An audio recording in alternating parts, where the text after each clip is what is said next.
Laganap na sa internet ang videong ito, eksena sa Duty Free Fiesta Mall noong 13 ng Marso. Kinilala ng mga taga-duty free ang lalaking naka-jacket na si Angelo Boyet Fajardo, isang fashion designer. Bumibili raw si Fajardo ng chocolates gamit ang kanyang credit card. Pero dahil walang pirma ang kanyang credit card, hiningan siya ng ID na may pirma niya. Ang problema, wala ring pirma ang MTRCB card at passport na ipinakita ni Fajardo, kaya hindi ito tinanggap agad ng cashier. Dito na raw nag-init ang ulo ni Fajardo sa cashier na si Marvin Fernandez. Ganon, sabi niya ganon. Inabala niyo, kaabalahin ko rin kayong lahat. Initsa po niya yung passport. Sabi niya, kasalanan mo kasi yung bakla ka. Gumanon po siya.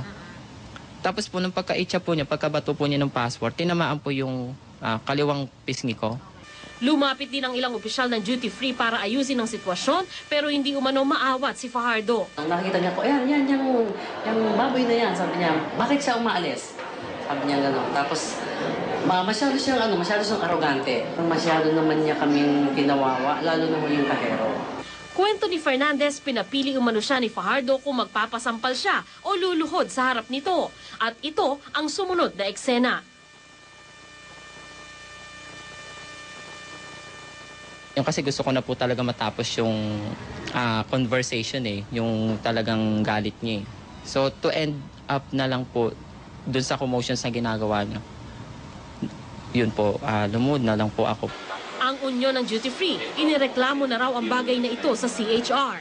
Bakit kailangan na magpaluhod, manakot ng isang empleyado na gumagawa lang ng kanyang tungkulin?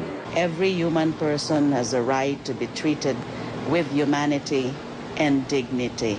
Inuulan naman ng batiko si Fajardo sa vlogging community at meron pang nananawagang i-boycott ang kanyang clothing line. Sa aming panayam, ipinaliwanag ni Fajardo kung bakit siya nagalit. Nagkaroon ako ng 3 purchases. Yung unang purchase ay binayaran ko in cash. For the